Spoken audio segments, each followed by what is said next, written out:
How do you take care of your car? This time on Talking Vehicles with Joe. I'm starting a series of videos on vehicle maintenance. And boy, if you want to get into some interesting discussions or even debates with people, talk to them about maintaining their vehicle. How do they take care of their car? And you'll get as many varied and different answers about what people think proper maintenance and proper care of their vehicles is as people you talk to. Everybody seems to have an opinion about it.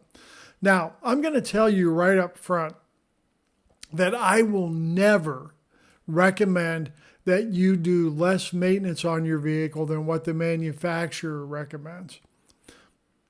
Number one, that could get me into a lot of trouble. If I say to you, don't do something, and you don't do it, and then you have trouble with your vehicle, you'll be like, well, that guy on the internet told me not to do that to my vehicle, and now my vehicle's broke. It's his fault.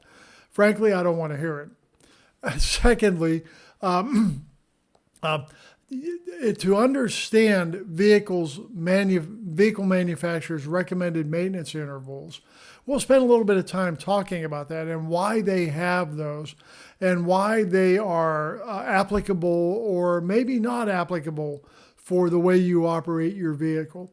So what you'll hear from me is at the very least, stick to the vehicle manufacturer's recommended maintenance intervals.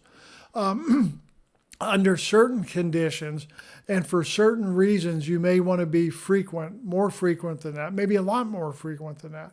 So we'll get into that as we start talking. But first of all, let's talk about why do you do maintenance on a vehicle? Well, there's actually two reasons, but the most important one is going to be the second one that I talk about. The first one is that if your vehicle is under warranty, the manufacturer will require you to do the recommended maintenance to keep the vehicle under warranty. So that's number one reason that people do maintenance. They want to make sure that their warranty remains intact. The number two reason to do maintenance is to keep your vehicle working reliably. We want our vehicle to last for a reasonable amount of time. We want it to be reliable. We want it to start when we want to go somewhere. We want it to stop when we need it to stop. We want it to steer. We want it to, not use too much fuel, all of those kinds of things. And maintenance is what's required to keep the vehicle operating safely and efficiently. Now, I have a goal for all the maintenance that I do on my vehicles, and I strongly recommend that you sit down and look at your vehicle and your ownership and decide what your goal is. My goal is to keep my vehicle operating within the manufacturer's design performance characteristics of the vehicle. In other words, keep it working the way that it was built to work. So when I do my maintenance, I do that to make sure that the vehicle keeps operating properly.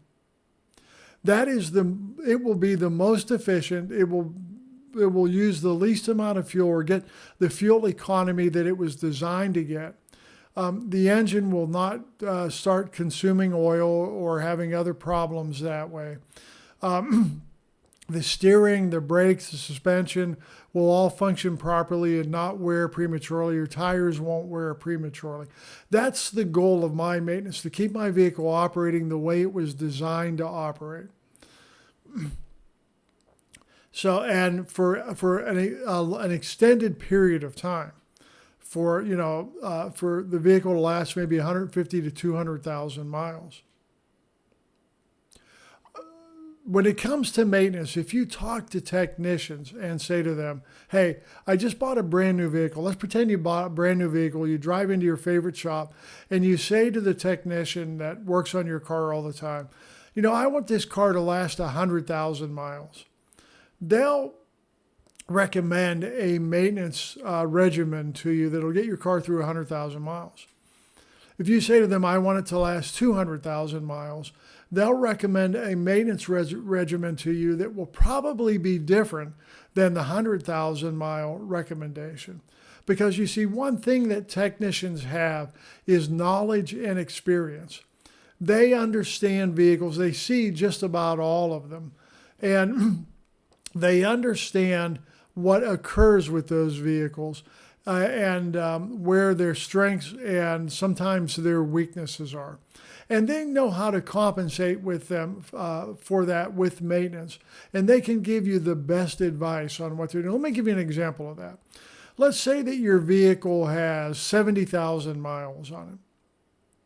And your goal is to get through 110, maybe 120,000 miles. And the technician, he's doing a routine service on the vehicle, and he pulls the transmission dipstick.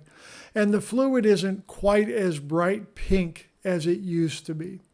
But it's full, it doesn't smell burned, and everything looks okay. There's no leaking going on or anything like that.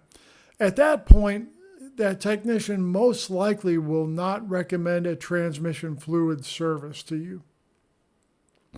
If that technician knows that your goal is to get to 200,000 miles, at that point the technician would bring the dipstick out to you, show you the condition of the fluid, and say, you know, it might not be a bad idea to get that fluid out of there, get fresh fluid in there, and preserve the transmission so you'll make it the 200,000 miles you want to go without having to replace the transmission. That's what I'm talking about, the difference in maintenance depending on what your goal is and where you want to go with your vehicle. So the next series of videos that you're going to see from me will talk about specific services. I'm going to talk about transmission service. I kind of just did, but I'll get into that a little bit deeper. I'll talk about oil. I'll talk about filters. I'll talk about, tune-ups, ignition system tune-ups, battery charging system. I'll talk about all those kind of systems, belts, hoses, what kind of maintenance should be done on those, and why it's not wise to wait on many of these systems until something breaks. Anyway, I hope you're looking forward to this. Well, I'll give you my 2 cents on it, and hopefully it'll be helpful for you and help keep your vehicle operating the most efficiently, the most economically, and the most reliably for the most amount of miles that you want to get out of it. I'm Joe Ferguson. Thanks for watching. I hope you enjoyed this. If you did, please like, share, subscribe, comment. You know the routine. Thanks for watching, and I'll see you next Friday on Talking Vehicles with Joe.